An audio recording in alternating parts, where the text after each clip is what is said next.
الحمد لله نحمده ونستعينه ونستغفره ونؤمن به ونتوكل عليه ونعوذ بالله من شرور أنفسنا ومن سيئات أعمالنا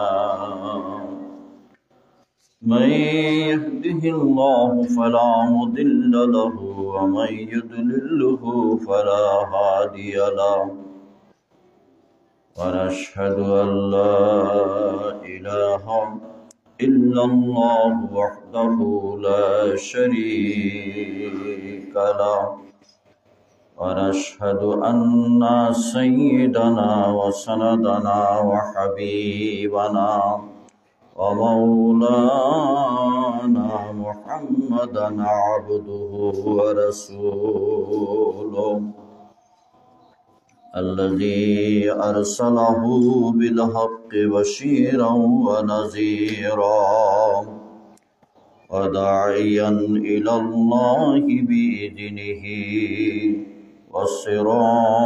وسراجا منيرا فقد قال الله تعالى في كلامه المجيد وفرقانه الحميد أعوذ بالله من الشيطان الرجيم بسم الله الرحمن الرحيم يا أيها الذين آمنوا ادخلوا في السلم كافة ولا تتبعوا خطوات الشيطان إنه لكم عدو مبين وقال تعالى في شان حبيبه إن الله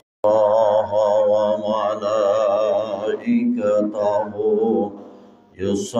يصلون على النبي يا أيها الذين آمنوا صلوا عليه وسلموا تسليما اللهم صل على سيدنا مولانا محمد وعلى سيدنا مولانا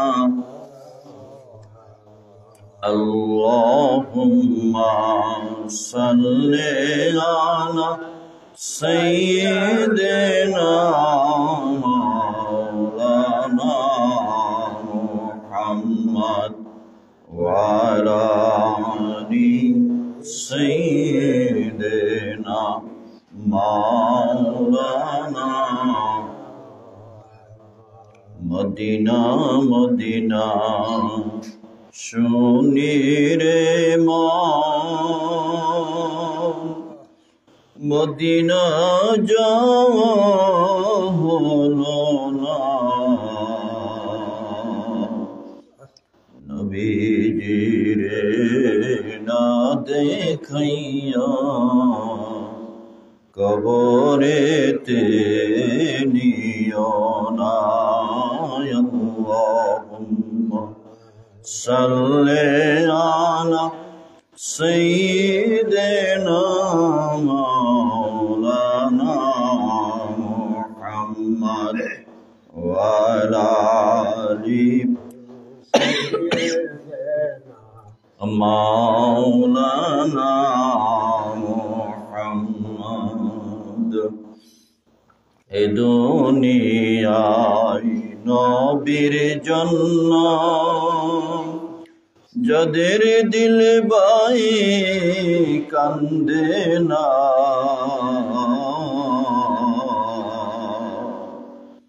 রোজ হাসরে তারা বৈজন নবীর দেখা পাবে না আল্লাহ সাল্লি আলা সাইয়্যিদিনা মাওলানা মুহাম্মদ ওয়া আলা আলি সাইয়্যিদিনা মাওলানা সাগর থেকে মুক্তায়নে মালা গাতিব মুক্তার মালা নবীর গলায় নিজে পরাইব আল্লাহুম্মা সাল্লি আলা সাইয়্যিদিনা মাওলানা মুহাম্মদ ওয়া আলা আলি সাইয়্যিদিনা মাওলানা মুহাম্মদ বালাগাল উলা বিকামালিহি كشفت الدجى بجماله حسنت جميع خصاله صلوا عليه وآله بلغ العلا بكماله كشف الدجى بجماله حسنت جميع خصاله صلوا عليه وآله আরবের পরে মক্কার ঘরে যেথায় আমিনার গো খোদার করুণা কৌসার হয়ে জরসে বারংবার বলাগাল উলা বিকামালিহি কশাফাত দুজা বিজামালিহি হাসনাত জামিউ খিসালিহি সাল্লু আলাইহি ওয়া আলিহি Allah, Allah, Allah, Allah, Allah, Allah, Allah, Allah, Allah, Allah, Allah, Allah, Allah, Allah, Allah, Allah, Allah, Allah, jop mu'min nirana Allah, Allah, জপলে Bizon কবর হবে উজালা আল্লাহ আল্লাহ আল্লাহ আল্লাহ আল্লাহ আল্লাহ আল্লাহ আল্লাহ আল্লাহ আল্লাহ আল্লাহ আল্লাহ আল্লাহ আল্লাহ ইলাহা ইল্লাল্লাহ মুহাম্মাদুর রাসূলুল্লাহ সাল্লাল্লাহু আলাইহি ওয়াসাল্লাম। আজকের এই পবিত্র জুমাবারে করুরগাঁও দক্ষিণ জামে মসজিদে উপস্থিত সম্মানিত মুরব্বিয়ান, মুসল্লিয়ান ইকরাম, ইমাম সাহেব, মুয়াজ্জিন সাহেব, পর্দার আড়ালের মা ও বোনেরা, স্নেহের ছাত্রছাত্রীবৃন্দ, দূরের কাছের সকল মুসলিম উম্মাহ, আসসালামু আলাইকুম ওয়া রাহমাতুল্লাহ। আমরা প্রথমে সেই মহান আল্লাহ জাল্লা শানুহুর দরবারে আলিশানে আমরা শুকরিয়া আদায় করছি যে মহান আল্লাহ তাআলা আমাদেরকে এই পবিত্র জুমাবারে জুমার মসজিদে সর্বপ্রথমে হাজির হওয়ার তৌফিক দিয়েছেন। মহান আল্লাহ তাআলার কালাম থেকে কথা বলা এবং শোনার সুযোগ করে দিয়েছেন। সেই মহান আল্লাহ তাআলার দরবারে আলিশানে আমরা শুকরগুজার হচ্ছি। আমরা সকলেই বলি আলহামদুলিল্লাহ। আল্লাহ তাআলা যাদের কিসমত ভালো করেন, যাদের ভাগ্য ভালো রাখেন, সেই সমস্ত বান্দারা এই মসজিদে আগে আসতে পারে। জুমাবার অত্যন্ত বরকতপূর্ণ, অত্যন্ত মর্যাদাপূর্ণ। আমরা প্রথমে কোরআনের আয়াত তেলাওয়াত করে দরুদ ও সালাম পড়েছি, আল্লাহ তাআলার জিকির করেছি। আল্লাহ সুবহানাহু ওয়া তাআলার সাথে আরশে আজিমের সাথে মদিনার মুনাওয়ারা রওজার সাথে যোগাযোগ আমাদের হয়েছে, সেখানে আমাদের কানেকশন তৈরি হয়ে গেছে। সেখান থেকেই রহমত বরকত আমাদের কাছে আসতে থাকবে। আমরা সবাই বলি আমিন। আমরা মহাগ্রন্থ আল কোরআনুল কারীমের সূরাতুল বাকারার 208 নম্বর আয়াত তেলাওয়াত করেছি। এখান থেকে সংক্ষিপ্ত আলোচনা হবে। আমার গ্রামের যে সমস্ত ভাইয়েরা মুরব্বীরা আছেন, দ্রুত মসজিদে চলে আসেন। অত্যন্ত জরুরি আলোচনা, অত্যন্ত গুরুত্বপূর্ণ বিষয়। আমরা তো এখানে খুব শান্তিতে আছি, মসজিদে আরামে আসা যায়, বাড়িতে আরামে থাকতে পারি, বাজারে যাইতে পারি, খাওয়া দাওয়া করতে পারি। আমাদের ভাইয়েরা, আমাদের বোনেরা, আমাদের মায়েরা ফিলিস্তিনে থাকার জায়গা নাই, খাওয়ার পানি নাই, খাদ্য নাই, নিরস্ত্র অসহায় চিৎকার করছে, কান্নাকাটি করছে, শোনার কেউ নাই। তাই তাদের জন্য আমাদের দোয়া করা, তাদের জন্য সে ইহুদিবাদের বিরুদ্ধে প্রতিবাদ করা, এটা আমাদের ইমানি দায়িত্ব। মুসলিম সরকারগুলির দায়িত্ব হচ্ছে কঠোরভাবে সকল সরকার মিলে ইহুদিদের প্রতিবাদ করে তাদের বিরুদ্ধে যুদ্ধ ঘোষণা করা। এটা মুসলিম সরকারের দায়িত্ব। মুসলমানরা, সাধারণ মুসলমানরা পারবে না, আমরাও পারবো না। রাষ্ট্রের ব্যারিকেড আছে, বিচার সংক্রান্ত বিষয় আছে, ট্রেনিং এর বিষয় আছে। সামনাসামনি তলোয়ার দিয়ে লড়াই হয় না, অস্ত্র দিয়ে লড়াই হয় না, বোমা দিয়ে উপর থেকে বোমা মারা হয়। যুদ্ধ বিমান, জঙ্গি বিমান লাগবে, এটা সরকারের দায়িত্ব। সরকার ট্রেনিং প্রাপ্ত বাহিনী পাঠাবে, প্রয়োজনে দেশের জনগণ, স্বাস্থ্য যাদের ভালো তাদেরকে ট্রেনিং দিয়ে তাদেরকে সেখানে পাঠাবে। এটা সব মুসলিম সরকারের দায়িত্ব।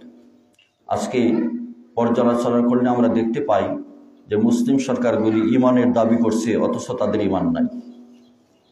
ইমানের দাবি তখনই প্রমাণিত হবে যখন ইমানদাররা অত্যাচারিত হবে, নির্যাতিত হবে, মার খাবে, আর আমি আরামে থাকবো, সে কিছুই করব না, সেই ইমানের দাবি পূরণ হবে। এটা মুসলিম সরকারদের আল্লাহ তাআলা এই দায়িত্ব দিয়েছে যে যেখানে বাংলাদেশ সহ বিশ্বের সকল মুসলিম সরকার, আরব দেশ তো একবার নীরব, তাদের উপর গজব আসবে আল্লাহর পক্ষ থেকে। তবে নিরাশার কিছুই নেই। আমাদের অনেক ভাইয়েরা, আমাদের অনেক বোনেরা মারা যাচ্ছে, শহীদ হচ্ছে। এই শহীদের লাশের উপর, রক্তের উপর সেখানে বিজয় আসবে ইনশাআল্লাহ। রাসূল সাল্লাল্লাহু আলাইহি ওয়াসাল্লাম এর ভবিষ্যৎবাণীর মধ্যে একটা ভবিষ্যৎবাণী আছে যে সেখানে ইসরায়েলরা একটা রাষ্ট্র গঠন করবে।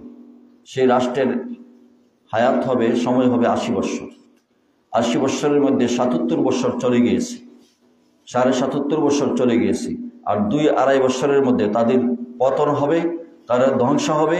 সেখানে মুসলিম ইসলামের পতাকা উড্ডীন হবে ইনশাআল্লাহ। আল্লাহ সুবহানাহু ওয়া তাআলা আমাদের সবাইকে তাদের দুঃখের সাথে, কষ্টের সাথে আমরা আর কিছু করতে না পারি, আমরা দোয়া করতে পারবো, আমরা কাঁদতে পারবো, চোখের পানি ফেলতে পারবো। এটা আমাদের করা উচিত।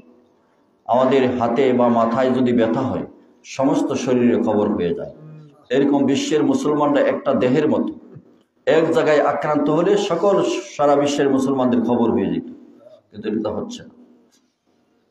আল্লাহ তাআলা কোরআনে কারিমে বলেন, وَمَنْ لَمْ يَحْكُمْ بِمَا أَنزَلَ اللَّهُ وَأُولَئِكَ هُمُ الْكَافِرُونَ وَمَنْ لَمْ يَحْكُمْ بِمَا أَنزَلَ اللَّهُ وأولئك هم الظالمون ومن لم يحكم بما أنزل الله وأولئك هم الفاسقون আল্লাহ তাআলা বলেন, যারা আল্লাহ আমার নাজিল করা বিধান অনুযায়ী শাসন ফয়সালা করে না তারা কাফের।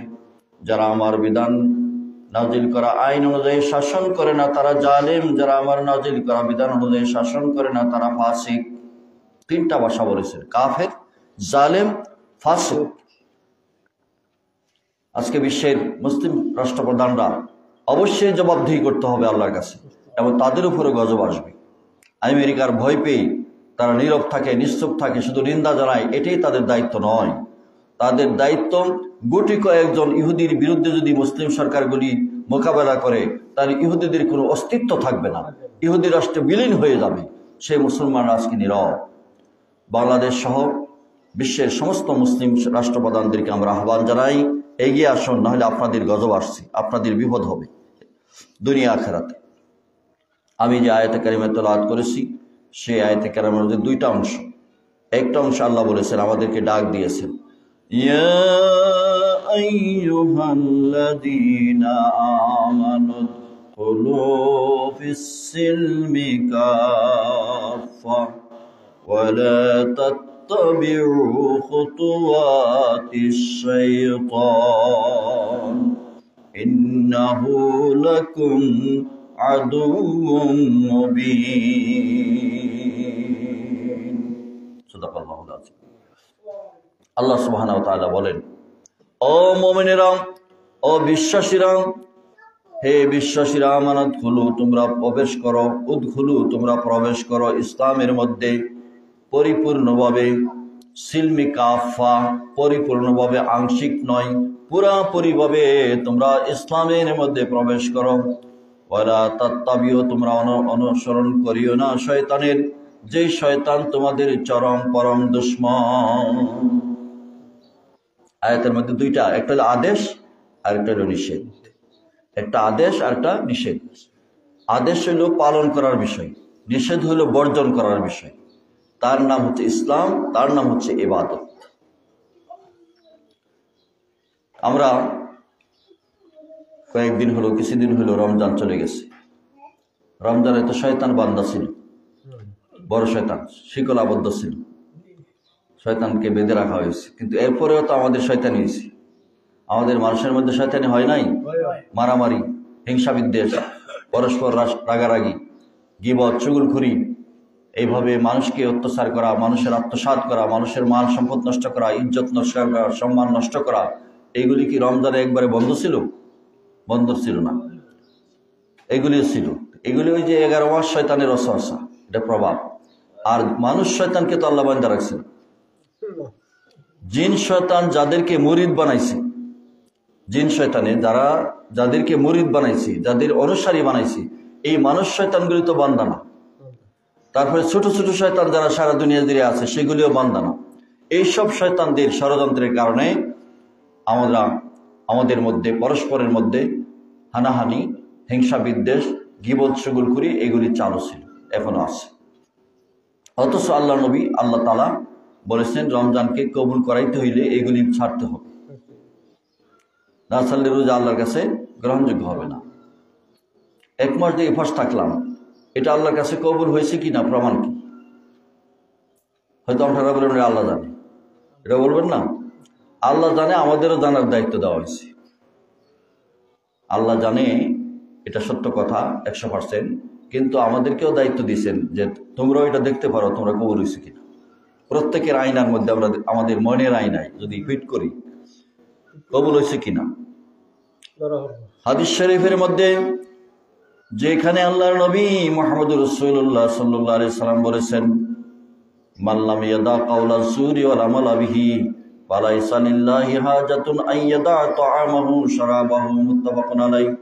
যে ব্যক্তি মিথ্যা কথা, কাওলা যুর, খারাপ কথা, অশ্লীল কথা, বেহায়াপনা, গীবত, মিথ্যাচার, এগুলি ছাড়তে পারলো না, খারাপ কাজ ছাড়তে পারলো না, কথাও ছাড়তে পারলো না, কাজও ছাড়তে পারলো না, তার উপাস থাকা আল্লাহর কোনো প্রয়োজন নাই। মুহাদ্দিসিনে কেরাম ব্যাখ্যা দিয়েছে যে উপাস থাকার প্রয়োজন নয়, মানে এই রোজা আল্লাহর কাছে কবুল হবে, এই রোজা আল্লাহর কাছে কবুল হবে। এখন আমরা নিজেরা আয়না ফিট করে দেখি যে আমরা কি রোজা থাকার পরেও আমরা কি মিথ্যা কথা ছাড়তে পারছি কিনা। আল্লাহ জোরের মধ্যে 1 নম্বর হলো মিথ্যা কথা, সত্য কথা না, মিথ্যা কথা। মিথ্যা কথা ছাড়তে পারছি কিনা, আদালতে মিথ্যা সাক্ষী দেওয়া ছাড়তে পারছি কিনা, বিচারের মধ্যে নিজের দলকে জেতায় দেওয়ার জন্য মিথ্যা সাক্ষী ছাড়তে পারছি কিনা, মানুষকে ঠগানোর জন্য ব্যবসার মধ্যে ভেজাল দিতে এটা ছাড়তে পারছি কিনা, মানুষের জমিন নিয়ে লাইল ঠেলাঠেলি ছাড়তে পারছি কিনা, সীমানা ঠেলাঠেলি ছাড়তে পারছি কিনা। এই প্রশ্ন যদি নিজের প্রত্যেকের কাছে নিজে আমরা করি, তাহলে বিবেক বলবে এগুলি যেহেতু ছাড়তে পারো নাই, তোমার রোজা আল্লাহর কাছে কবুল হয় নাই। যদি ছাড়ি না, এই জন্য আল্লাহ বলছে যে শয়তানের অনুসরণ বলতে শয়তান যা হুকুম করে, শয়তান যা তা যদি আমরা করি, এটার নাম হলো শয়তানের অনুসরণ। তাহলে আমার সাথে পড়েন, আউযু বিল্লাহি মিনাশ শাইতানির রাজিম, বিসমিল্লাহির রাহমানির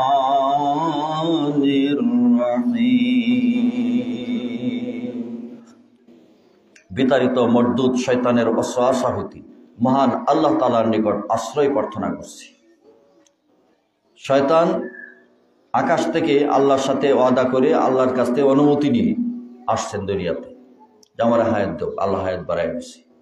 শয়তান জাহান্নামে যাবে এটাও শয়তান জানে, জাহান্নামে যাবে, শয়তান শাস্তি পাবে। শয়তান অনুমতি কিনে আসছে যে আপনার আদম সন্তানকে আমি জাহান্নামে বানাইতে চাই। শয়তানকে বলে যাও, তুমি চেষ্টা করো গিয়ে। আর আল্লাহ বলে দিলেন কি? আল্লাহ বলে দিলেন فَإِمَّا يَأْتِيَنَّكُم مِّنِّي هُدًى فَمَن تَبِعَ هُدَايَ فَلَا خَوْفٌ عَلَيْهِمْ وَلَا هُمْ يَحْزَنُونَ। আল্লাহ তাআলা আদম সন্তানদেরকে বলে দিলেন, যাও তোমরা জমিনে, তোমাদের সাথে আমি দিতেছি হুদা, হেদায়াত অর্থাৎ কিতাব। এই কিতাব যদি তোমরা অনুসরণ করো, তাহলে তোমাদের দুনিয়ায় শয়তানের ভয় নাই, আখিরাতে জাহান্নামের কোনো চিন্তা নাই। তোমরা বিনা হিসাবে নিশ্চিন্তায় তোমরা জান্নাতে যাবে। সুবহানাল্লাহ। তাহলে শয়তানের অনুসরণ, পদাঙ্ক অনুসরণ না করার জন্য বান্দাদেরকে বলেছেন, আর শয়তানকে অনুমতি দিয়েছেন, যাও তুমি তোমার চেষ্টা করো। শয়তান যাতে জান্নাতি বানাইতে না পারে, জান্নাতে যাতে হয়ে না যায়, এই জন্য শয়তান অবিরাম চেষ্টা চালায়। আর আল্লাহ তাআলা বান্দাদেরকে জান্নাতে দিতে চান, এরকম আর আল্লাহর রহমত বিভিন্ন ছোট ছোট বিষয়কে ওসিলা করে বান্দাদেরকে জান্নাত দিয়ে দিবে। সুবহানাল্লাহ। আল্লাহ যদি ধরেন তাহলে উপায় নাই, আল্লাহ ধরলে উপায় নাই। 500 বৎসর ইবাদত করে বান্দার মৃত্যু হয়েছে। মৃত্যু হওয়ার পরে তার নেকি বিজুদুল হবে, জান্নাত জাহান্নামে যাবে। বান্দারে প্রশ্ন করা হয়েছে, তুমি কি আল্লাহর রহমতে জান্নাতে যেতে চাও না তুমি ইবাদত দিয়ে যাইতে চাও? তো ফেরেশতাদেরকে সে বলে যে আমি আমার ইবাদত দিয়ে যাইতে চাই। তখন ফেরেশতাদেরকে বলে হিসাব করো তার ইবাদত। আমি যে তার নিয়ামত দিয়েছি, চোখ, এই 2টা চোখ দিয়ে যে 500 বছর দুনিয়া দেখছি, এই নিয়ামতের হিসাব করে দেখা গেল 500 বছরের ইবাদত শেষ। আর বাকি খাওয়া দাওয়া চলাফেরা যা আছে সবকিছু তো রয়েছে বাকি, তখন ইবাদত আর নাই। তার যাইতে হবে কোথায়? জাহান্নামে। আল্লাহ তাআলা ফেরেশতাকে বলে যাও তাকে জাহান্নামে প্রেরণ করো। বান্দা তখন কান্নাকাটি শুরু করলো, আল্লাহ আমি ভুল করেছি, আমি বুঝতে পারি নাই, আমারে মাফ করো। আল্লাহ তাআলা প্রশ্ন করলেন, তাহলে তুমি ইবাদত দিয়ে জান্নাতে যাইতে চাও না রহমতে জান্নাতে যাইতে চাও? আল্লাহ প্রশ্ন করে, তুমি যে 500 বছর ছিলাম, পাহাড়ের উপরে ছিল, চতুর্দিকে সমুদ্র, নিচ থেকে একটা ডালিম গাছকে তৈরি করে দিয়েছে। বলে আল্লাহ এই মিষ্টি পানি, সাগরের পানি হলো লবণাক্ত, এই মাঝখান থেকে মিঠা পানি কে তৈরি করে দিয়েছে? বলছে আল্লাহ তোমার চক্ষু কে দিয়েছে, তোমার হাত কে দিয়েছে, তোমার যে জীবনী শক্তি কে দিয়েছে? কোনো মানুষ সেখানে নাই, তোমার লালন পালন দেখাশোনার দায়িত্ব কে করেছে? বলছেন আল্লাহ। তাহলে এটা শুনে রাখো, তোমার ইবাদত দিয়ে জান্নাতে যাওয়া সম্ভব হবে না, আমার রহমতে তোমাদেরকে জান্নাতে যাইতে হবে। আল্লাহর রহমত ছাড়া কেউ যাইতে পারবে না, কোনো বুজুর্গ দাবি করতে পারবে না। এই জন্য আল্লাহর রহমত লাগবে। শয়তানের অনুসরণ অনুকরণ এই যুগে আমাদের বেশি শুরু হয়ে গেছে। শয়তানের চর্চাটা আখেরি যুগে বেশি হবে। মানুষকে ইবাদত থেকে সরাইয়া মানুষকে কাফের মুশরিক বানায় দিবি, মানুষকে শয়তানের অনুসারী বানায় দিবি। এটা আল্লাহ নবী ১৫০০ বছর আগে ভবিষ্যৎবাণী করে গিয়েছে। এই কারণে শয়তানের অনুসরণ আমি করছি কিনা অন্য মানুষকে দোষারোপ না করে, অমুকে সেই করছে না বলে আমাকে আমি প্রশ্ন করব, আপনি আপনাকে প্রশ্ন করবেন। ও বিবেক, আমি কি ঠিক হইতে পারছি?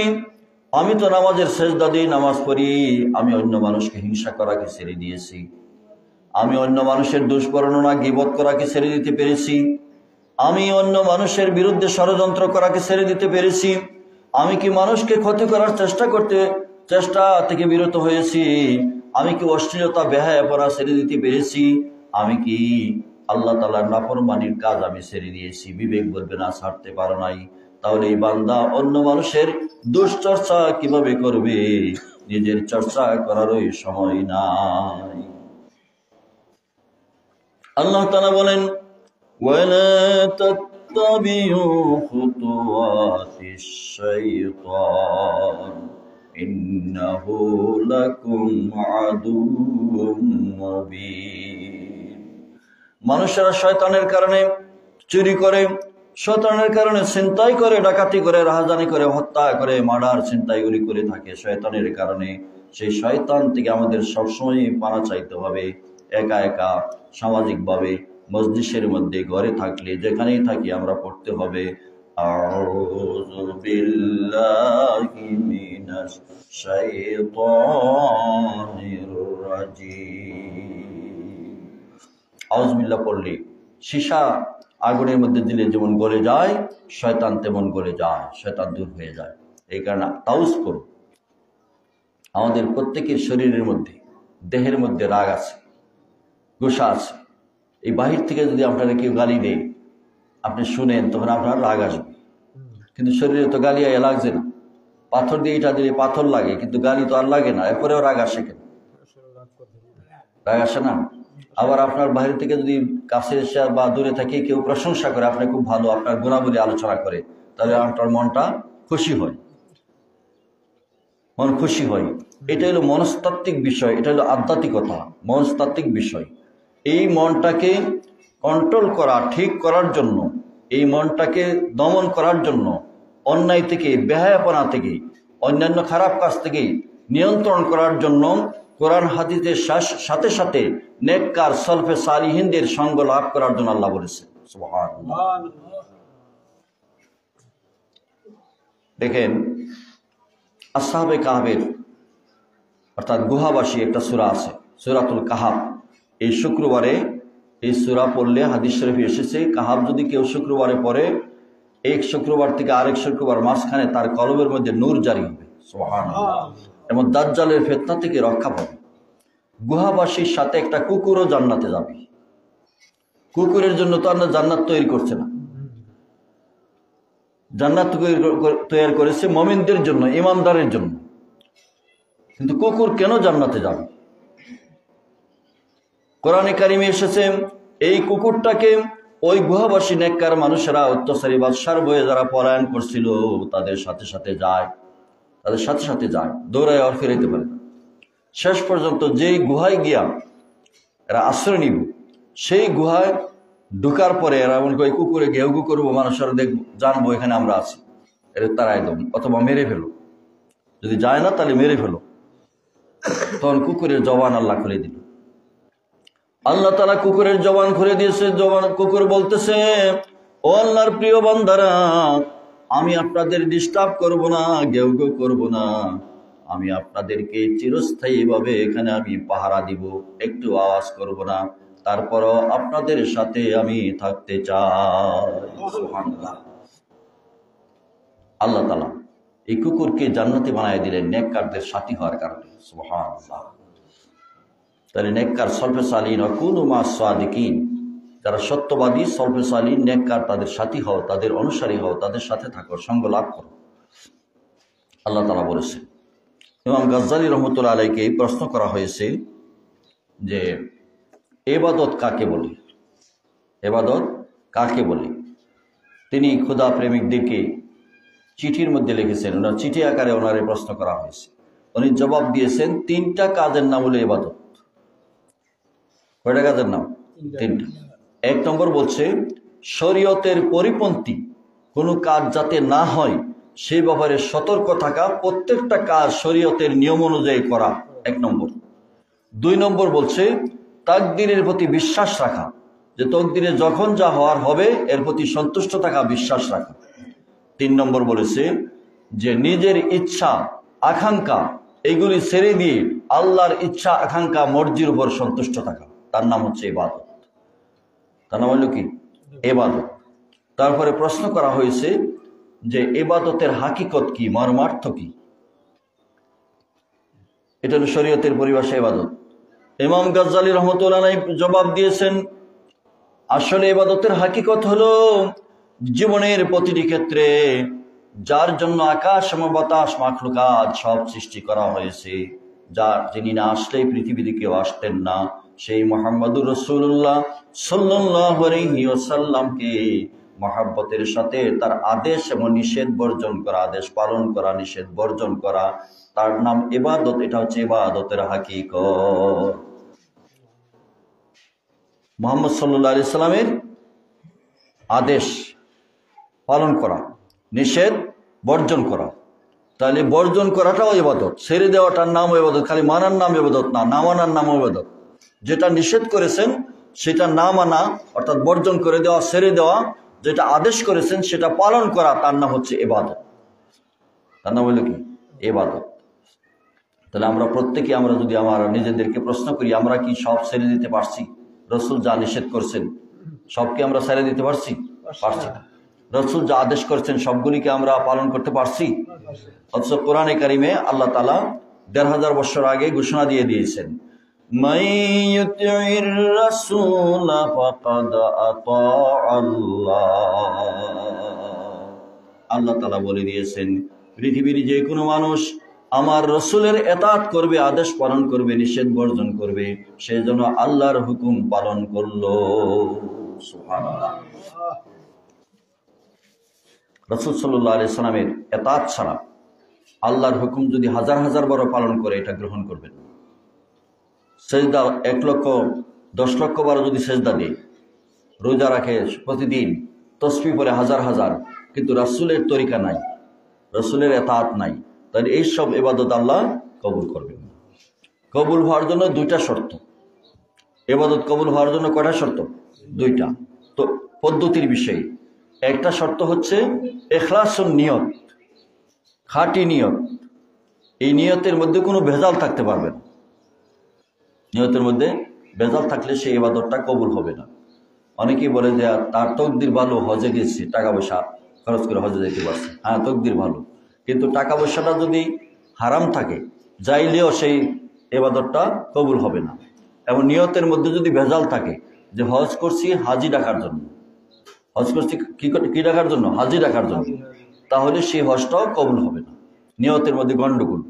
নিয়তটা হতে হবে ইন্না সালাতি ওয়া নুসুকি ওয়া মাহইয়ায়া ওয়া মামাতি লিল্লাহি রাব্বিল আলামিন। তাহলে নিয়তের যদি গন্ডগোল থাকে ইবাদত সুন্দর হইলেও কাজ হবে না, কাজ হবে না। 2 নম্বর হচ্ছে ইত্তিবাউস সুন্নাহ। যেমন সবার আগে দিয়ে দিন একটু ভাগ করিয়া, যেমন সব তো আগে থাকতো। হ্যাঁ, ঠিক আছে, একটু গেলেই। তাহলে ইত্তিবাউস সুন্নাহ, ইখলাসুন নিয়ত, ইত্তিবাউস সুন্নাহ। আপনি নিয়ত সহি করে ইবাদতটা করতে হবে রাসূলের তরিকায়। ইবাদতটা করতে হবে কি? রাসূলের তরিকায়। নামাজ পড়া আল্লাহর আদেশ, নামাজ পড়াটা কি আল্লাহর আদেশ, কিন্তু নামাজটা কিভাবে পড়বো এটা তো কোরআনে আল্লাহ বলে দেয় না। কোরআনে বলে দেন একদল আমাদের দেশে বের হয়েছে আহলুল কোরআন, এরা হাদিস মানে না, এরা নাম হলো আহলুল কোরআন। আরেক দল হলো আহলে হাদিস, এরা কোরআন মানে না। যাইবেন কোথায়? কত গন্ডগোল।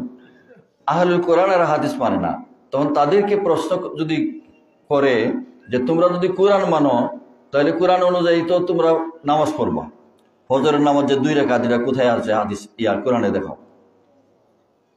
সারা কোরআন শরীফে ফজরের নামাজ যে 2 রাকাত ফরজ এটা কোথাও নাই। জোহরের নামাজ যে 4 রাকাত ফরজ এটা কোথাও নাই। আসরের নামাজ 4 রাকাত ফরজ এটা কোথাও নাই। মাগরিবের নামাজ 4 রাকাত ফরজ কোথাও নাই। এশার নামাজ 4 রাকাত ফরজ কোথাও নাই। তাহলে এই 4 রাকাত এবং উঠা বসার নিয়ম পদ্ধতি সব আছে হাদিসে। সব আছে কোথায়? হাদিসে। রাসূল সাল্লাল্লাহু আলাইহি সাল্লাম নিজে পড়েছেন, সাহাবায়ে কেরামদেরকে দেখিয়েছেন, হাদিসে বলে গেছেন, সাহাবায়ে কেরাম লিখে রাখছেন। সুবহানাল্লাহ। তাহলে কোরআন হাদিস ছাড়া কোরআন বোঝা যাবে না, কোরআন ছাড়া হাদিস বোঝা যাবে না। কোরআন বুঝতে হলে হাদিস লাগবে, হাদিস বুঝতে হলে কোরআন লাগবে, একটা আরেকটা ছাড়া বোঝা যাইত না। এই কোরআন হাদিস থেকে সাধারণ মুসলমান ছোট ছোট আলিমরা অজুর ফরজ, নামাজের ফরজ এইগুলি বার করতে পারবে না খুঁজা। এই কারণে মুস্তাহিদ ইমামরা, ইমাম আবু হানিফা রহমতুল্লাহ, ইমাম শাফি রহমতুল্লাহ, ইমাম মালিক রহমতুল্লাহ, ইমাম আহমদ ইবনে হাম্বল রহমতুল্লাহ, ইমাম আবু ইউসুফ রহমতুল্লাহ, ইমাম মোহাম্মদ রহমতুল্লাহ, এই সমস্ত বড় বড় ইমামরা কোরআন হাদিস থেকে বাছাই করে কিতাবে সুন্দর করে সাজিয়ে দিয়েছেন। এই কাজগুলি ফরজ, এই কাজগুলি সুন্নত, এই কাজগুলি নফল, এভাবে সাজায় আমাদের জন্য সহজ করে দিয়েছে। সুবহানাল্লাহ। এই জন্য আমাদেরকে ইমাম মানতে, ইমাম মানা মানে ব্যক্তি মানি না, আমরা কোরআন হাদিসই মানি। তারা বলে যারা ইমাম মানে এরা শিরিক করে, আহলে হাদিস যারা এরা বলে যে যারা ইমাম মুজাব মানে এরা শিরিক করে। তো তাদেরকে আমি প্রশ্ন করেছিলাম যে তোমরা যারা কোরআন হাদিস জানো না তোমরা কার কথা মানো? বললো অমুকের কথা আমরা মানি, অমুকের কথা মানি, অমুকে বলে হাদিস থেকে। তাহলে তো তোমরা 3-4 জনে মানতেছো। অমুক শেখে বলছে, তোমরা নিজে জানো না, তোমরা অমুক শেখে বলছে, শেখের কথা তো মানো, অমুক শেখে বলছে, তাহলে তো তোমরা 3 জনে মানলা, তোমরা তো বেশি শিরক করতেছো। আমরা তো একজন ইমাম মানি, ইমাম আবু হানিফা রহমতুল্লাহ, একজন, কেউ মানে আহমদ রহমতুল্লাহ, একজনরে মানে অনুসরণ করে। আমরা ইমাম মানি এই অর্থে না ওনার কথা আমরা শুনি এটা না, উনি কোরআন হাদিস থেকে বাছাই করে মাসলা ঠিক করে গেছেন, এই হিসাবে মানি। এই জন্য ইমাম মানতে হবে যারা কোরআন হাদিসের ব্যাখ্যা বিশ্লেষণ ইজতিহাদ করার যোগ্যতা নাই, তাদেরকে ইমামের অনুসরণ করা ফরজ। ফিকা কিতাব যেটারে বলে মাসলা মাসাইলের কিতাব, ফিকা শাস্ত্র প্রণয়ন করা হয়েছে, এটার সাথে যোগ দিয়ে কোরআন সুন্নাহর সাথে 2টা যোগ দেওয়া হয়েছে ইজমা কিয়াস। এই 4টা হলো আমাদের দলিল, কোরআন সুন্নাহ ইজমা কিয়াস। কোরআন সুন্নাহ ইজমা কিয়াস এই 4টা হলো আমাদের দলিল। মূল দলিল হলো 2টা থেকে আরো 2টা বের করা হয়েছে। অতএব ইবাদত কবুল হওয়ার জন্য প্রধান 2টা শর্ত হইল ইখলাসুন নিয়ত, ইত্তিবাউস সুন্নাহ। নিয়ত খাঁটি হওয়া রসুলের তরিকায়, যেমন নামাজ পড়া সওয়াবের কাজ, কিন্তু সূর্য যে সময় উঠতে থাকে, ওঠা হয়ে যায়, এই সময় যদি নামাজ পড়ি সওয়াব হবে না গুনাহ হবে? এই সময় তো আল্লাহ নিষেধ করছেন না, নিষেধ করছে কে? রাসূল সাল্লাল্লাহু আলাইহি ওয়াসাল্লাম। দ্বিপ্রহর যখন হয়, মাথার উপর সূর্য আসে, তখন নামাজ পড়লে কি সওয়াব না গুনাহ? গুনাহ। সূর্য যখন ডুবতে থাকে তখন নামাজ পড়লে গুনাহ। তাহলে এই সময়গুলিতে আল্লাহ রাসূল নিষেধ করেছেন। অর্থাৎ রসুলের তরিকায় রাসূল সাল্লাল্লাহু আলাইহি ওয়াসাল্লামের আদেশ পালন করা যেমন সওয়াব, নিষেধ পালন করাও সওয়াব। সুবহানাল্লাহ। নিষেধটা বর্জন করতে হবে, নিষেধটা ছেড়ে দিতে হবে। আমি আপনাদের সামনে সাহাবায়ে কেরামের জীবন থেকে ইমান তাজা হওয়ার জন্য, ইমানের জজবা বৃদ্ধি হওয়ার জন্য, আমরা তো সকলে ইমানের দাবিদার, কদ্দুর ইমান যে আছে দেখেন। মদিনার সাহাবী আব্দুল্লাহ ইবনে আমর ইবনে জামু, ওনার পাও ল্যাংরা, ওনার উনি নেতা প্রকৃতির মানুষ।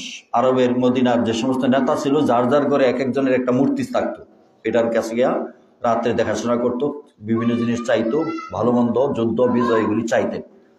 আব্দুল্লাহ ইবনে আমর ইবনে জামুর একটা মূর্তি ছিল, খুব সুন্দর করে কাঠ দিয়ে বানাইয়া, আতর গোলাপ লাগাইয়া সুন্দরভাবে রেখে দিত। কোন প্রয়োজন হইলে মূর্তির কাছে গিয়ে মাথা নত করতো, চাইতো, জোরহাত করে দাঁড়ায় থাকতো। রাসূল সাল্লাল্লাহু আলাইহি ওয়াসাল্লামের দূত হযরত মুসআব ইবনে উমাইর রাদিয়াল্লাহু তাআলা মদিনায় এসে যখন দাওয়াতি কাজ শুরু করলেন, অনেক মুসলমান হয়ে গেছে।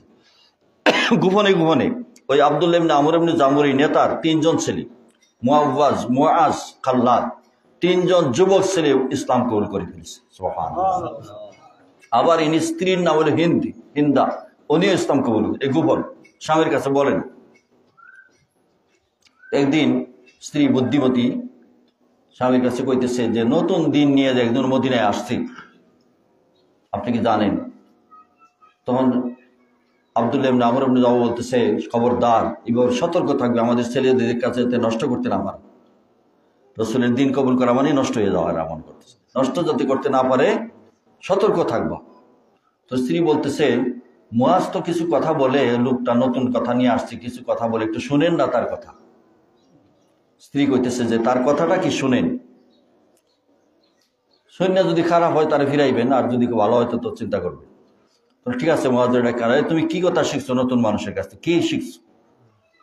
তখন তিনি বললেন, আউযু বিল্লাহি মিনাশ শাইতানির রাজীম, বিসমিল্লাহির রাহমানির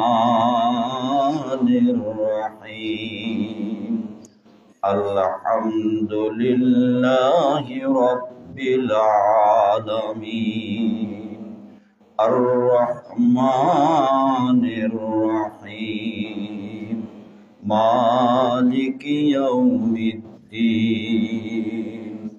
ইয়্যাকা না'বুদু ওয়া ইয়্যাকা নাস্তাঈন, ইহদিনাস সিরাতাল মুস্তাকিম, صراط الذين أنعمت عليهم غير المغضوب عليهم ولا الضالين آمين। সবটা সূরা শোনাইলেন।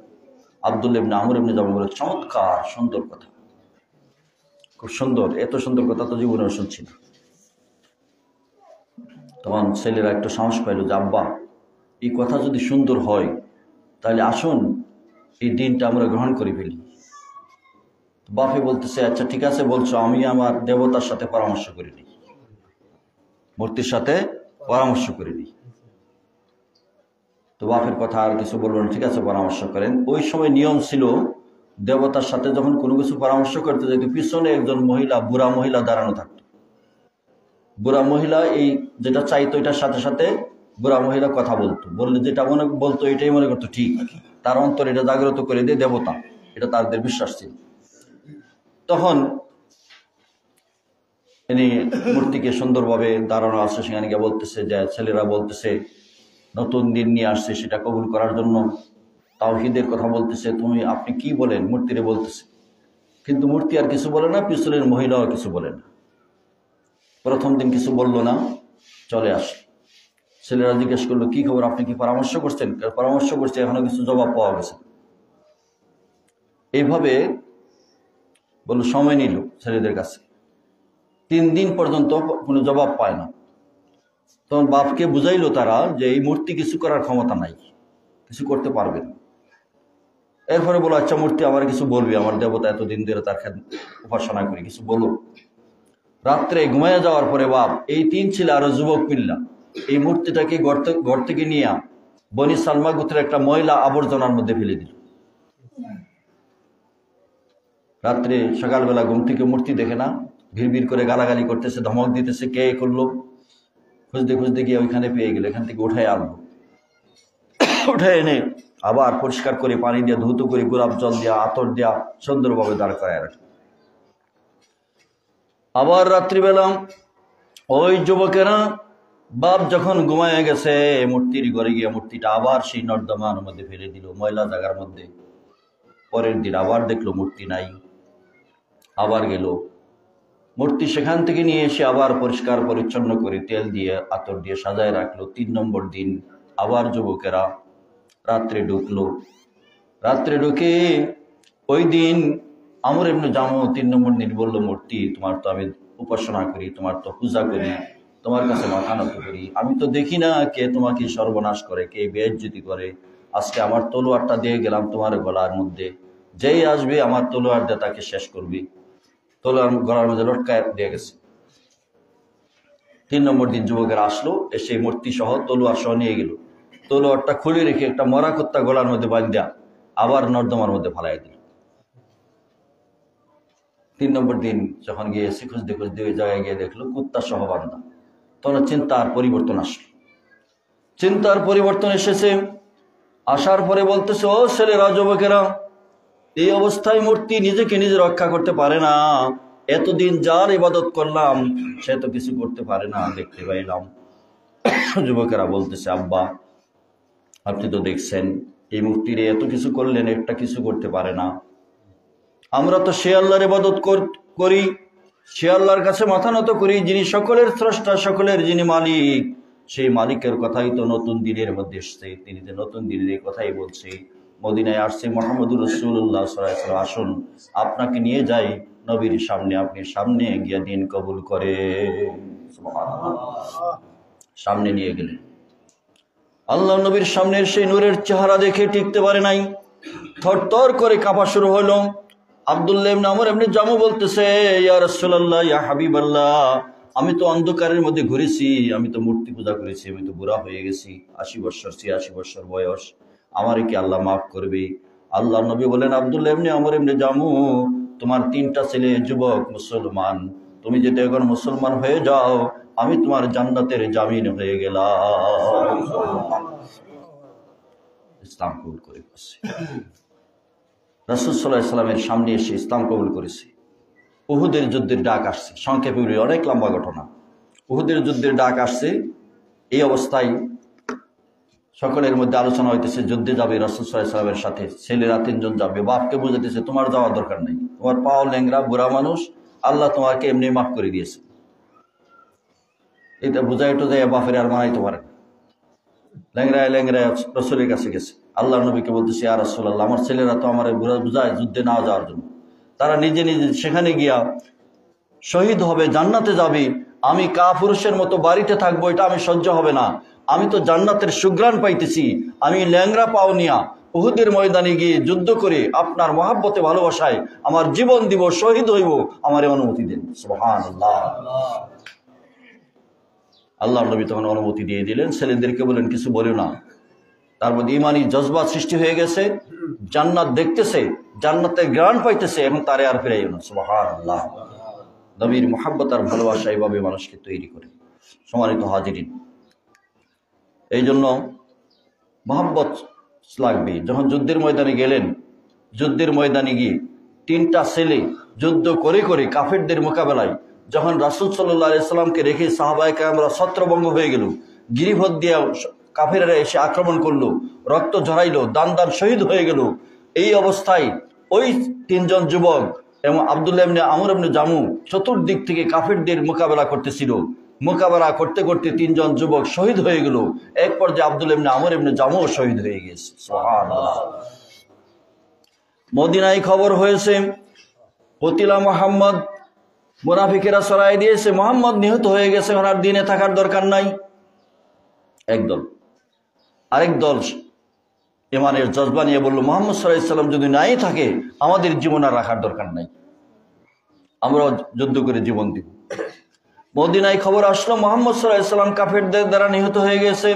নারী পুরুষ যারা বাড়িতে ছিল সবাই দৌড়ায় আসতেছে। আব্দুল্লাহ ইবনে আমরের স্ত্রী হিন্দা দৌড়ায় আসতেছে, বলতেছে, কি খবর আল্লাহর নবীর? একজনে বলল, তোমার 3টা ছেলে যুদ্ধে শহীদ হয়ে গেছে। ওই মেয়ে বলতেছে, আমার ছেলে শহীদ হয়েছে, আমার কোনো আপত্তি নাই, আমার কোনো দুঃখ নাই, আমার নবীর খবর বলো। বললো, নবী এখনো আছে, এখনো আহত অবস্থায় আছে। আবার যাইতেছে। আরেকজন বলল, কোথায় যাও? বলতেছে, শুনেছি নবী আহত অবস্থায়, নবীর মৃত্যুর খবর আমি পেয়ে গিয়েছিলাম। বলে, তোমার স্বামী তো যুদ্ধের ময়দানে শহীদ হয়ে গিয়েছে। বলতেছে, স্বামী মারা যাক, শহীদ হোক, আমার নবী যদি জীবিত থাকে, দুনিয়ার সবাই জীবিত আছে, কোনো আফসোস নাই। দৌড়াইয়া মদিনায় গিয়ে আল্লাহর নবীর সামনে হাজির হয়ে গিয়েছে। এটাই রাসূলের ভালোবাসা। উহুদে যারা মারা গেছে, একটা কবরে কিছু দাফন করা হয়েছে, আর কিছু যাদের লাশ বাড়িতে নেওয়ার জন্য আমর ইবনে জামুর লাশ উঠানো হইল। উটের মধ্যে সমস্যা কি? সবাই পড়েন সাল্লাল্লাহু আলা মুহাম্মাদ সাল্লাল্লাহু আলাইহি ওয়াসাল্লাম সাল্লাল্লাহু আলা মুহাম্মাদ সাল্লাল্লাহু আলাইহি। লাশ ওঠানো হয়েছে, কিন্তু উট চলে না, মদিনার দিকে যায় না। উটের বেত্রাঘাত করে উট যায় না, যদি উহুদের দিকে ফিরায় আসে, কিন্তু মদিনার দিকে যায় না। আল্লাহর নবী স্ত্রীকে ডাকায় আনলো, বলো তোমার স্বামীর খবর বলো, বাড়ি থেকে আসার সময় কি বলছিল?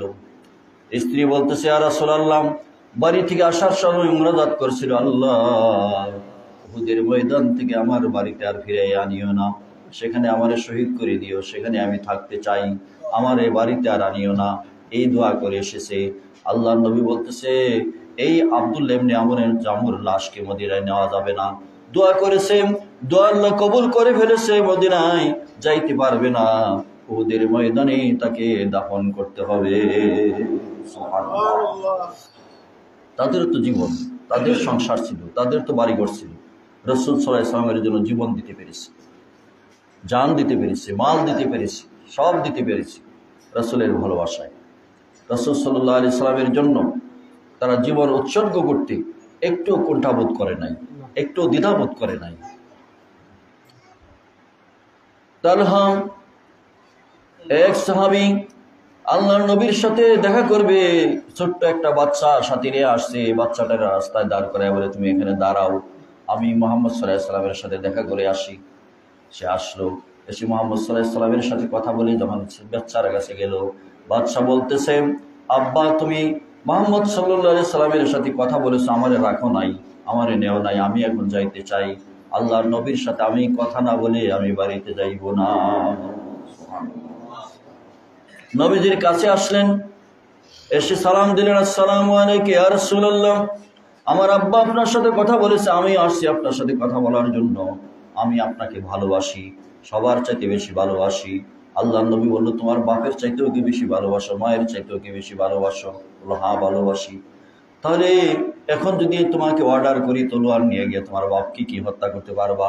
বলবো পারবো, নেও তলোয়ার। তলোয়ার নিয়ে দৌড় দিয়েছি, আল্লাহর নবী ফিরে ডাক দিছে, আসো আসো, তোমার হত্যা করার জন্য বলি নাই, আমি তোমাকে পরীক্ষা করেছি, তোমার মহাব্বত মা বাবার চাইতে সকলের চাইতে আমার জন্য বেশি। এই কথাটাই আল্লাহর নবী বলেছেন, লা ইউমিনু আহাদুকুম হাত্তা আকুনা আহাব্বা ইলাইহি মিন ওয়ালিদিহি ওয়া ওয়ালাদিহি ওয়ান নাসি আজমাইন। সেই ব্যক্তি মুমিন হতে পারবে না যতক্ষণ না পর্যন্ত তার ছেলে মেয়ে পিতামাতা দুনিয়ার সকল কিছুর চাইতে আমি নবী মুহাম্মদ সাল্লাল্লাহু আলাইহি ওয়াসাল্লামকে ভালো না বাসবে। সুবহানাল্লাহ। তাই আমরা তো ভালোবাসি মুহাম্মদ সাল্লাল্লাহু আলাইহি ওয়াসাল্লামকে, শুধু মিষ্টি খাওয়ার ভালোবাসি, যতটুকু আরাম, একটু কষ্ট হইলে আর ভালোবাসা নাই। এই ভালোবাসাকে আল্লাহ কবুল করবেন? ভালোবাসতে হবে জীবন দিয়ে, জান দিয়ে, সব কিছু দিয়ে নিজের জীবনকে উৎসর্গ করতে হবে, সেরকম মন তৈরির জন্য, সেরকম দিল তৈরির জন্য, কলব তৈরির জন্য। শুধু বললে হবে না। আমরা সবাই জানি হিংসা করা খারাপ, সবাই জানি না হিংসা করা খারাপ, হারাম, সবাই জানি গীবত করা হারাম, তারপরে তো আমরা করি। হিংসা করা হারাম এটা, তারপরেও আমরা করি। এটার ওষুধ কোথায়? এটার মেডিসিন কই? ফার্মেসিতে গেলে তো ওষুধ পাওয়া যাবে না। ওষুধ পাওয়া যাবে, আপনি জ্বরের ওষুধ পাইবেন, আমসা, ডিসেন্টি, এগুলিও পাইবেন, কিন্তু হিংসা দূর হওয়ার কোনো ওষুধ পাইবেন? হিংসা দূর হওয়ার জন্য, গীবত করা বন্ধ করার জন্য, ওই পাপাচার থেকে মুক্ত থাকার জন্য দুইটা ওষুধ আল্লাহর নবী দিয়েছেন। একটা হলো জিক্রুল্লাহ, একটা হলো জিক্রে খুদা, জিক্রে রাসূলুল্লাহ। একটা হলো আল্লাহর জিকির, আর একটা রসুলের দরুদ ও সালাম। বেশি বেশি যখন পড়তে থাকবেন, দিলটা, কলবটা নরম হইতে থাকবে। শক্ত কলব পাথরের মতো, সেই কলবটা আস্তে আস্তে নরম হবে। সেই কলবের মধ্যে শয়তানি ভালো লাগে, শক্ত কলবের মধ্যে গীবত ভালো লাগে, চুগলখড়ি ভালো লাগে, হিংসা ভালো লাগে, মিথ্যা কথা ভালো লাগে, মারামারি হানাহানি ভালো লাগে, রাগারাগি ভালো লাগে, ঝগড়াঝাটি ভালো লাগে, গান ভালো লাগে, সিনেমা ভালো লাগে, মোবাইল টিভি ভালো লাগে, কিন্তু কোরআন ভালো লাগে না, নামাজ ভালো লাগে না, আল্লাহর নবীর দরুদ ভালো লাগে না, সালাতু সালাম ভালো লাগে না। সেই কলবটা এত শক্ত হয়েছে, শয়তানের বাসা বেঁধে গেছে। এই বাসা ভাঙতে হলে জিকরুল্লাহ চালু করতে হবে বেশি বেশি, আল্লাহর জিকির। 2 নম্বর দরুদ সালাম। 1 নম্বর আল্লাহর জিকির, 2 নম্বর দরুদ সালাম বেশি বেশি পড়তে হবে। তোর সেই কলবের মধ্যে ধাক্কা লাগবে, সেই কলবের মরিচা দূর হবে, কলব পরিষ্কার হবে, সেখানে সাদা দাগ পড়বে, কালো দাগ দূর হবে। সেই কালো দাগ দূর হওয়ার জন্য জিকির করবেন আল্লাহ নামের, জিকির করবেন লা ইলাহা ইল্লাল্লাহ নামের, জিকির করবেন সুবহানাল্লাহ, জিকির করবেন আলহামদুলিল্লাহ, জিকির করবেন আল্লাহু আকবার, জিকির করবেন লা ইলাহা ইল্লাল্লাহ। দরুদ সালাম হবে, জিকরে রাসূল হবে, আল্লাহুম্মা সাল্লি আলা সাইয়্যিদিনা মুহাম্মদ, আসসালাতু ওয়াসসালামু আলাইকা ইয়া রাসূলাল্লাহ, আসসালাতু ওয়াসসালামু আলাইকা ইয়া হাবিবাল্লাহ, আসসালাতু ওয়াসসালামু আলাইকা ইয়া রাহমাতাল লিল আলামিন, আসসালাতু ওয়াসসালামু আলাইকা ইয়া শাফিয়াল মুযনিবিন। এভাবে শুধু মসজিদে আসছেন না, বাড়িতে থাকলে, রাস্তায় থাকলে, গাড়িতে থাকলে, যেখানেই আমরা থাকি সেখানে কুচিন্তা, দুশ্চিন্তা, টেনশনের চিন্তা এগুলি না করে জিকিরে খুদা, জিকিরে রাসূল, আল্লাহর স্মরণ, রসুলের স্মরণ যদি চালু থাকে তাহলে এই গাড়িতে বসে থাকাটা ইবাদত হবে, রাত্রের ঘুমটা ইবাদত হবে। আপনার জমিনের ফসল কাটাতে গিয়েছেন, ধান লাগাইতে গিয়েছেন, জমিনের কাজ করতে গিয়েছেন, হাতে কাজ করবে, পায়ে কাজ করবে, কিন্তু মুখে তো আর কাজ করবে না। মুখে কোন কাজ করব? সেই মুখ চালু থাকবে, জিকির, কলব চালু থাকবে, জারি থাকবে আল্লাহর জিকির, দরুদ চালু থাকবে, তখন এই কলবটা তাজা হবে। এই কলবটা যদি তাজা হয়, এখানে ইমাম গাজ্জালী রহমতুল্লাহ আলাইহি তিনি বলেছেন, এই তাজা হওয়ার পরে যে কাজটা আপনার দ্বারা আমার দ্বারা হবে, এই কাজটা অন্যের দ্বারা হবে না, সাধারণ মানুষের দ্বারা হবে না, এত শক্তি অর্জন হবে। সেই শক্তির মাধ্যমে আল্লাহ তাআলার আরশে আজিম পর্যন্ত দেখা যাবে। ওমর রাদিয়াল্লাহু তাআলা, আলী রাদিয়াল্লাহু তাআলা,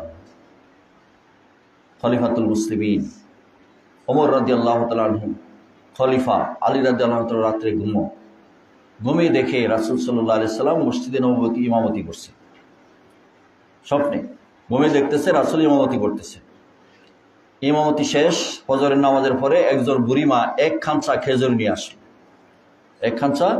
এক টুকরি খেজুর নিয়ে আসলো, এসে বলতেছে, ইয়া রাসূলুল্লাহ, নতুন গাছের খেজুর, আপনিও খান, সাহাবীদের মধ্যে বন্টন করে দিন। আল্লাহর নবী বন্টন করে করে আলীর কাছে আসলেন। আলী রাদিয়াল্লাহু আনহু একটা খেজুর লইলেন, দিয়ে মুখে দিলেন, চিবাইতেছে। এই মুহূর্তে মসজিদের মিনার থেকে আওয়াজ আসলো, আসসালাতু খায়রুম মিনান নাওম। হযরত আলীর ঘুম ভেঙে গেল। মুখে যে খেজুর স্বপ্নের মধ্যে দিয়েছিল, খেজুরের মিষ্টি এখনো মুখের মধ্যে লাগতেছে। সুবহানাল্লাহ। দৌড়াইয়া ওযু করে মসজিদে গেল, গিয়ে দেখে ওমর রাদিয়াল্লাহু আনহু ইমাম, তখন তো আল্লাহর নবী রওজায় শুয়ে আছেন। ওমর রাদিয়াল্লাহু তাআলা খলিফাতুল মুসলিমিন ইমাম, নামাজ পড়লেন। নামাজের পরে স্বপ্নে যেভাবে দেখেছেন, একজন বুড়িমা এক খামসা খেজুর নিয়ে আসলো, এক টুকরি খেজুর নিয়ে আসলো, এসেও নামাজের পরে উমরকে বলতেছে, খলিফা, আমার নতুন গাছের খেজুর, এগুলি আপনিও খান, মুসল্লিদের মধ্যে বন্টন করে দেন। ওমর রাদিয়াল্লাহু তাআলা আনহু একটা একটা করে খেজুর দিতে দিতে হযরত আলী রাদিয়াল্লাহু আনহুর কাছে খেজুর দিলেন একটা। আলী চাইতেছেন আরেকটা খেজুর দেন। ওমর বলতেছে, আলী, ও আলী, রাত্রিবেলা তোমাকে যদি আল্লাহর নবী মুহাম্মদ সাল্লাল্লাহু আলাইহি ওয়াসাল্লাম আরেকটা খেজুর দিতেন, খেজুর যদি বাড়ায় দিতেন, তাহলে আমিও দিতাম। বলেন সুবহানাল্লাহ। এটার নাম হলো আধ্যাত্মিকতা, এটার নাম হলো তাজকিয়া। আলী প্রশ্ন করলেন, ওমর রাদিয়াল্লাহু খলিফাতুল মুসলিমিন, আম হিয়া গায়বুন, এটা কি গায়েবের খবর বলতেছেন? আহিয়া রুইয়াতুন, আপনি কি স্বপ্নে দেখছেন না গায়েবের খবর বলতেছেন? কারণ স্বপ্নে তো ওমর এখানে ছিলেন না, ওমর থাকলেও, কাছে থাকলেও তো অন্য কেউ বলতে পারে না। আমি কি স্বপ্ন দেখছি, কাছে যিনি শুয়ে আছেন উনি কি কইতে পারবো? আপনারা বাগে দৌড়াইতেছে, কাছের লোকে কইতে পারতেছেন। আপনারা চিৎকার করতেছেন, কাছের লোকে বলতে পারেন না। দৌড়ায় অনেক জায়গায় নিয়ে গেছে স্বপ্নে। আলী রাদিয়াল্লাহু আনহু দেখছেন স্বপ্নে, ওমর বলতেছে, রাত্রে যদি রাসূল তোমারে বেশি খেজুর দিত তাহলে আমিও দিতাম। সুবহানাল্লাহ। তখন আলী প্রশ্ন করলেন, আপনি কি গায়েবের খবর জানলেন না আপনি স্বপ্নে দেখলেন? ওমর বলতেছে, এটা গায়েবও না, স্বপ্নও না।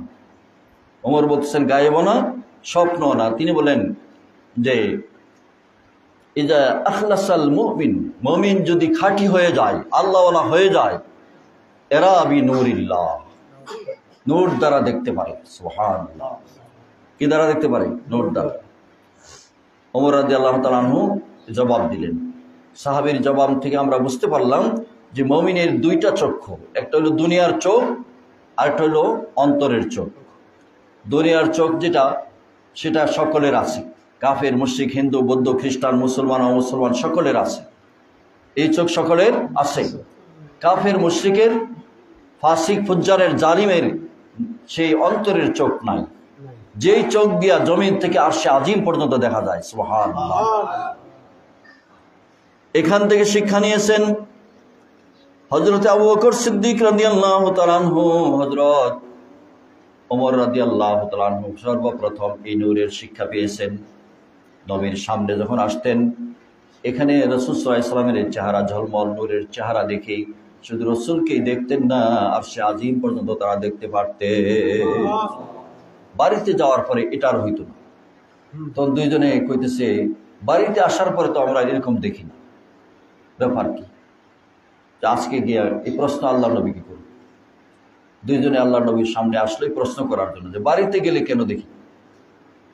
রাসূলের সামনে আসলে আমাদের চেহারা পরিবর্তন হয়ে যায়, মন পরিবর্তন হয়ে যায়, সব পরিবর্তন হয়ে যায়, কিন্তু বাড়িতে গেলে আর এরকম থাকে না। এই প্রশ্নটা করবো। আসার পরে প্রশ্ন করার আর সাহস পাইতেছে না। আবু বকরও বলে না, উমরও বলে, প্রশ্ন করে না।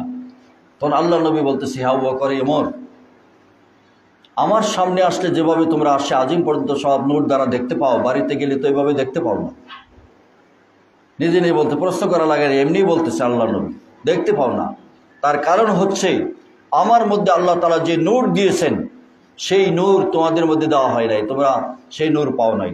আমার নূরের দ্বারা এখানে আসলে পরে সেই নূরের মাধ্যমে তোমরা আরশে আজিম পর্যন্ত দেখতে পাও। সুবহানাল্লাহ। অতএব সেই নূর মুহাম্মদুর রাসূলুল্লাহ সাল্লাল্লাহু আলাইহি সাল্লাম সবটা রওজা পাকে নিয়ে যান নাই, উম্মতের মধ্যে বন্টন করে দেন। এটা হচ্ছে ইলম। আমি আজকে বিশেষ শেষ করার কথা, নামাজ পড়েন 30 না? আচ্ছা, শেষ করে দিব, আলোচনা লম্বা করতেছি না। দুইটা বিষয়ের জন্য আমি আসছি। একটা বিষয় হলো যে এই আমরা ছোট ছোট বিষয় নিয়ে মসজিদ আলাদা আলাদা সমাজ হয়েছে, এটা হয়ে গেছে, হয়ে থাকো, কিন্তু আমরা চাই সবসময় একসাথে থাকি। আমি অনেক চিন্তা করে দিয়েছি, সারা দেশে ওয়াজ কিনলে কি হবে, আমার গ্রামের মানুষকে তো আমি কিছু করতে পারিনি, বাড়ির পরিবারের সদস্যদেরকে অনেকদেরকে কিছু করতে পারি না। করার দায়িত্ব আল্লাহর, কিন্তু সঠিক দায়িত্বটা পালন হয় নাই। গ্রামের অনেক মানুষ, পার্শ্ববর্তী গ্রাম, তারপরে পাশাপাশি গ্রাম, নিজের গ্রাম, নিজের বাড়ির ফ্যামিলির অনেক লোক তো ইসলামের মধ্যে আসে নাই। নামে মুসলমান, কামে মুসলমানই নাই। আমরা অনেকেই নামে মুসলমান, কামে মুসলমানই নাই, সেটা আমরা করতে পারি নাই। সেই চিন্তা করে খুবই পেরেশান লাগছে। এই কারণে চাই যে আমরা সবাই ভালো ভালো কাজ একসাথে করব, হিংসা বিদ্বেষ মুক্ত হয়ে যাই। আপনি সম্মানিত হচ্ছেন, আপনার মালদার হচ্ছেন, এই কারণে আপনার হিংসা করে মাল কমাইতে পারবো? আপনার মর্যাদাকে আমি কমাইতে পারবো? তাহলে হিংসা করে লাভ কি? বরং আর নিজের ক্ষতি। এই কারণে কাউকে আমি হিংসা করব না, সকলে মিলেমিশে কাজ করার চেষ্টা করব। এই জন্য যতদিন আল্লাহ বাঁচায় রাখে আমরা একসাথে থাকতে চাই। 2 নম্বর হচ্ছে, একটা মাদ্রাসা করার প্রস্তুতি নিতেছি। এই মাদ্রাসাটা এই সাধারণত এই যে এলাকায় যেসব মাদ্রাসা আছে, নুরানি মাদ্রাসা, হাফিজি মাদ্রাসা, বরুরি আলিয়া মাদ্রাসা, কলাউরা মাদ্রাসা, এরকম মাদ্রাসা করার চিন্তা ভাবনা নাই। এরকম ক্লাস পাস করবে, ঠিক আছে, সার্টিফিকেট হবে, তবে যেই মাদ্রাসা থেকে আলিম হবে আহলে সুন্নাত ওয়াল জামাতের আকীদার উপর। ইলম থাকবে, আমল থাকবে, সিরত থাকবে, সুরত থাকবে। এইটা প্রস্তুতি নিতে একটু সময় লাগতেছে, জমি হয়ে গেছে প্রায় দেয়ার কেরার মতো। যদি আপনারা সহযোগিতা করেন, দোয়া করেন, সকলেই সহযোগিতা করবেন। মাটি ভরাট করা লাগবে, বালি ভরাট করা লাগবে। এই বালি ভরাট করে তারপরে এখানে ঘর উঠাইতে হবে। এই জন্য আপনাদের সকলের সহযোগিতা প্রয়োজন, এটা আপনারা করবেন। আর এই দুইটা কথা বলার জন্যই মূলত। আর একসাথে আমরা থাকতে চাই, এই অর্থ যে বড় বড় কাজ যেগুলি আমরা করব, মাদ্রাসা, বিভিন্ন কাজ আছে, আমরা একসাথে করতে পারি, ভালো কাজ। মসজিদ হয়ে গেছে, সমাজ আলাদা হয়ে গেছে, এখানে মসজিদ থাকবে কিয়ামত পর্যন্ত। মসজিদ হয়ে গেলে সেই মসজিদ আর ভাঙা যায় না, সেটাকে আমার পর্যন্ত চালু রাখতে হবে, মসজিদ চালু থাকবে। কিন্তু আমরা অনেক কাজ একসাথে করতে পারবো ইচ্ছা করলে। আমরা যদি হিংসা বিদ্বেষ ভরে যাই এবং পদের সভাপতি সেক্রেটারি কে হইল, কমিটির নাম দিল নি, এইসব হিংসা বিদ্বেষ যদি না আসে, আমার নামের প্রয়োজন নাই, পদের দরকার নাই, আমার সওয়াবের দরকার, আলেম হওয়া দরকার। এই নিয়তে আমরা কি সহযোগিতা করতে রাজি আছি সবাই? মনে করেন একজনটা কমিটির সদস্য দেওয়া হইল না, সেক্রেটারি দেওয়া হইল না, সভাপতি দেওয়া হইল না, কিচ্ছু দেওয়া হইল না, সওয়াবের নিয়তে আমরা দান করতে রাজি আছি। কারণ এই প্রতিষ্ঠানটা চলবে বানাইলে আল্লাহ দারুনাজার ঢাকা দারুনাজার সার্চিনার নিয়মে যে নিয়মে চলতেছে সেখানে নির্দেশে চলবে। এই কারণে শুধু আমরা টাকা দিব, পয়সা দিব, ছাত্র দিব, নিয়ম হবে বাংলাদেশ সরকারের মাদ্রাসা বোর্ড ইউনিভার্সিটির নিয়ম, আর সুন্নতের নিয়ম হবে দারুনাজার সার্চিনার নিয়মে। এই কারণে পরিচালনা করবে তারা, কাজ করবো আমরা। বুঝাইতে পারছি? যেমন অনেক সরকারি স্কুলগুলি আছে, সেখানে সরকারের নিয়ম মান্যেরা চলে, আমাদের কেউ নিয়ম মানে না। এরকম ওই নিয়মে প্রতিষ্ঠানটা চললে আলেম হবে। আমরা তো আশেপাশে প্রতিষ্ঠান থেকে আলেম বানাইতে পারতেছি না, আলেম হয় না। এই জন্য আপনারা দোয়া করবেন যাতে এই কাজটা করা যায়, যতটুকু সম্ভব সহযোগিতা করবেন যার যার সাধ্য অনুযায়ী। আর দোয়া করবেন যতদিন হায়াতে থাকি এই কাজটা যাতে করে যেতে পারি। আমরা শেষ হয়ে গেলে যারা শুরু করব, যদি না থাকি আপনারা পরবর্তী বাকিটা করবেন, যারা জীবিত থাকবেন তারা করবেন। এই হলো সর্বশেষ কথা। আর 2 নম্বর কথা হচ্ছে যে আমাদের মসজিদে বাইতুল আমান জামে মসজিদ, আপনাদের সকল কুরআন মসজিদেই আমি 2টা বিষয় এই জন্য চালু করতেছি যে আপনাদের সাথে কিছু হক আদায় করার জন্য। মাসে একদিন তাফসিরুল কুরআন এশার নামাজের পরে, মাসে একদিন। আর একদিন দারসুল হাদিস, হাদিস থেকে আলোচনা, হাদিসের ব্যাখ্যা, কোরআনের ব্যাখ্যা, 2 দিন। প্রতিদিন করলে তো আপনাদের সম্ভব না, অনেক কাজকর্ম আছে, সপ্তাহে করলেও আপনাদের জন্য কষ্ট। এই কারণে ইংরেজি মাসের প্রথম শনিবার আর হলো তৃতীয় শনিবার, প্রথম শনিবার তাফসিরুল কোরআন, তৃতীয় শনিবার হচ্ছে দারসুল হাদিস। এর সাথে মাসলা মাসাইল থাকবে, নামাজের মাসালা, গোসলের মাসালা, বিভিন্ন প্রশ্ন উত্তর থাকবে। এই প্রোগ্রামে আপনারা শরিক হইতেন। এশার নামাজ পড়ার পরেই আধা ঘন্টা 40 মিনিটে, বেশি লম্বা আলোচনা হবে না।